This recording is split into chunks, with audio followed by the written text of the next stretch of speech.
मेरी एक कविता आत्मा पर चोट। जब आत्मा पर चोट लगती है, जब आत्मा पर चोट लगती है, तब दिमाग में अशांति का हुड़दंग चलता है।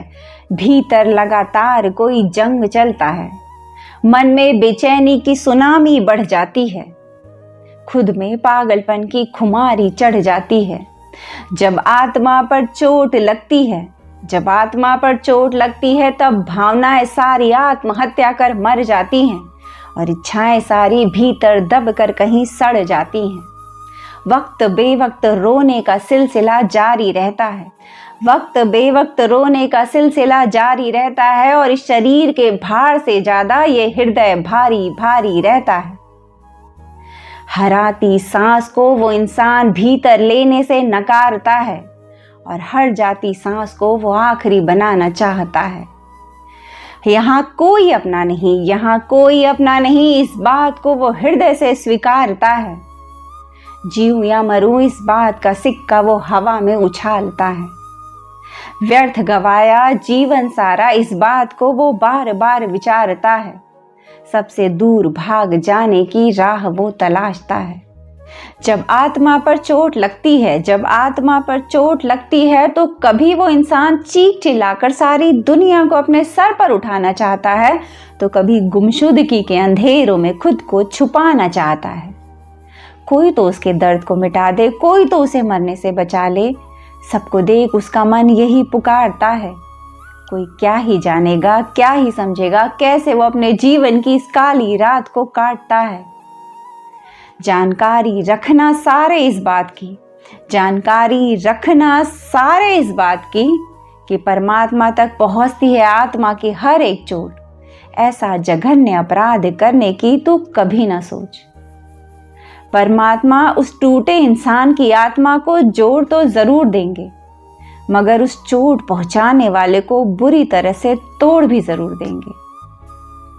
Thank you so much. आप सब ने अपना कीमती वक्त देकर मेरी इस कविता को सुना और मुझे उम्मीद है मेरी कविता आप सभी को बहुत अच्छी लगी होगी। और अगर अच्छी लगी हो तो मेरे वीडियो के ठीक नीचे एक रेड कलर का subscribe button, bell icon, follow button दबा दीजिए ताकि मेरा हर नया वीडियो आप तक आसानी से पहुंच सके और मैं आप सबके दिलों तक भी आसानी से पहुंच सकूं।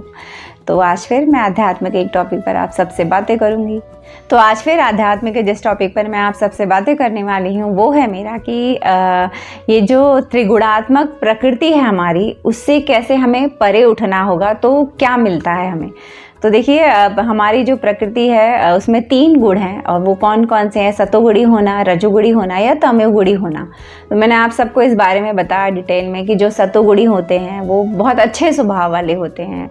जो भी सारे अच्छे गुण होते हैं ना, 7 ही गुण देखिए हमारे अंदर जो अच्छे होते हैं, जिनकी हमें हमेशा तलाश होती है, वो कौन कौन से हैं।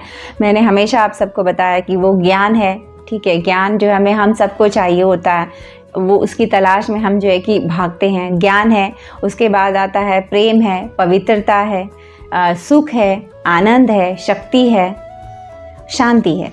ये जो 7 गुण हैं, जब इंसान के अंदर ये 7 गुण बढ़ने लगता है तो वो सतोगुणी बन जाता है। जब इंसान इसकी तलाश में निकल जाता है ये 7 गुणों को पाने के लिए, तो वो सतोगुणी बनने लगता है। तो ये सबसे अच्छा गुण है तीनों में से। रजोगुणी होने से अच्छा, तमोगुणी होने से अच्छा हमें सतोगुणी बनना होता है। तो ये पहला स्टेप होता है कि इन तीनों गुणों में जो है कि सबसे बेस्ट क्या है? बेस्ट होता है हमारा सतोगुणी बनना। तो और जो रजोगुणी होते हैं वो बहुत एक्साइटमेंट वाले जो काम होते हैं ना, जल्दी जल्दी, हर बात की जल्दी है, हर काम का रिजल्ट जल्दी चाहिए, क्रोध बहुत जल्दी आ जाए, अशांति है, बेचैनी है, तनाव, ये रजोगुणी वाले लोग होते हैं।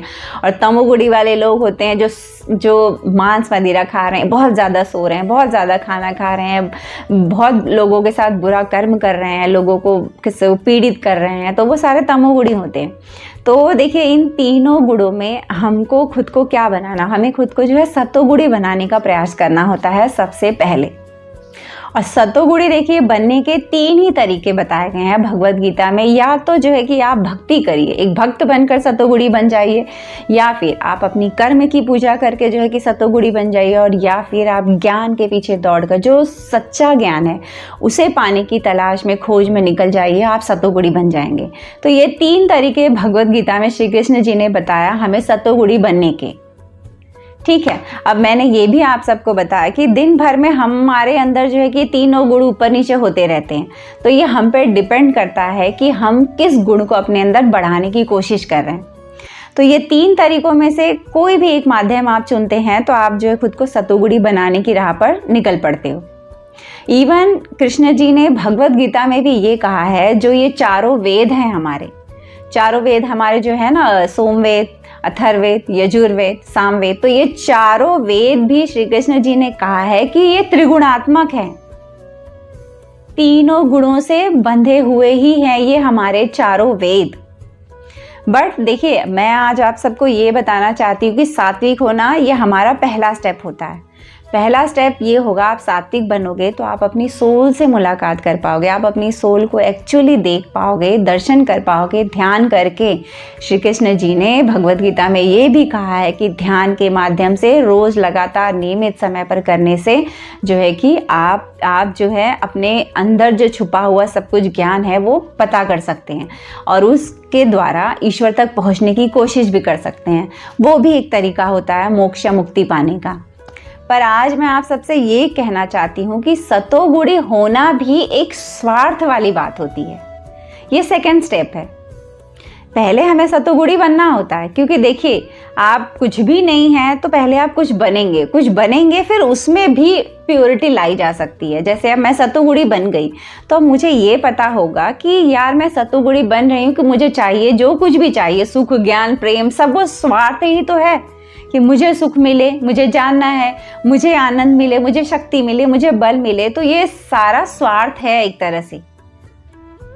सतोगुणी बनने के बाद भी एक स्वार्थ रह जाता है कि मुझे प्रेम जानना है, मुझे परम आनंद की प्राप्ति करनी है।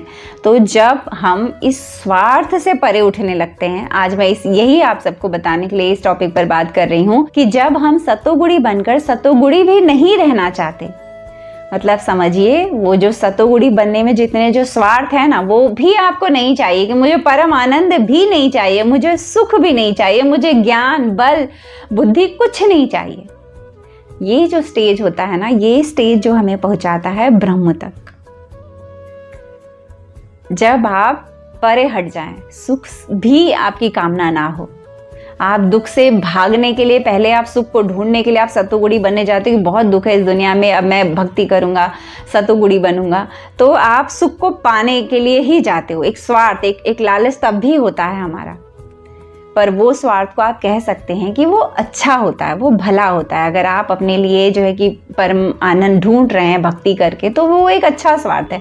लेकिन इस स्वार्थ को भी छोड़ देना। जब हम पवित्रता की चरम सीमा पर पहुंच जाते हैं, जब हमारी आत्मा वो स्टेज तक पहुंच जाती है कि अब मुझ में कोई विकार नहीं, कोई स्वार्थ नहीं, मुझे कुछ नहीं चाहिए, तब जो है कि हमारी सोल जो है ब्रह्म को प्राप्त कर सकती है। देखिए, जब हम राम राम राम जपते हैं तो ये चांसेस तो आपके बन जाते हैं कि आप सतोगुणी बनकर राम जी के जो है कि साकेत लोक पहुंच सकते हैं।